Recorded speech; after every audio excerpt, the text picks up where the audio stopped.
Hello guys, ఆలస్యంగా వెలుగులోకి వచ్చిన ఒక బాధాకరమైన విషయాన్ని మీ అందరితో షేర్ చేసుకుందామని ఈరోజు మీ ముందుకు వచ్చాను.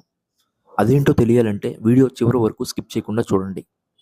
మీలో ఎంతమందికి తెలుసు, పౌర్ణమి రోజున వేలాది లక్షలాది మంది భక్తులు గిరి ప్రదక్షిణలో పాల్గొని ఆ శంకరుణ్ణి దర్శించుకొని వాళ్ళ కోరికల్ని చెప్పుకొని ఇంటికి మనశ్శాంతిగా తిరిగి వస్తారని.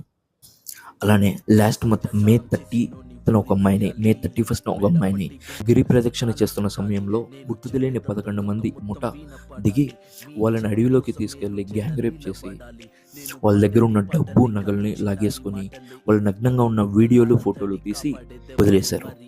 అండ్ నెక్స్ట్ రోజే అదే విక్టిమ్స్కి వీడియోలు ఫోటోలు పంపి లక్షల రూపాయలని డిమాండ్ చేస్తూ బ్లాక్మెయిల్ చేశారు.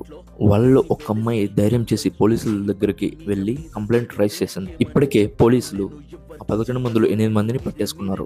ఇంకో ముగ్గురిని గాలిస్తున్నారు. ఇక్కడ మీ ఒపీనియన్ నాకు చాలా ఇంపార్టెంట్.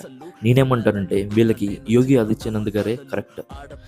ఎందుకంటే ఈ 11 మందిని పట్టేసుకొని ఇయర్స్ ప్రిజన్మెంట్ కంటే ఎన్కౌంటరే బెటర్ అని నేను చెప్తున్నాను. మీరు కూడా మీ ఒపీనియన్ని కామెంట్లో తెలియజేయండి.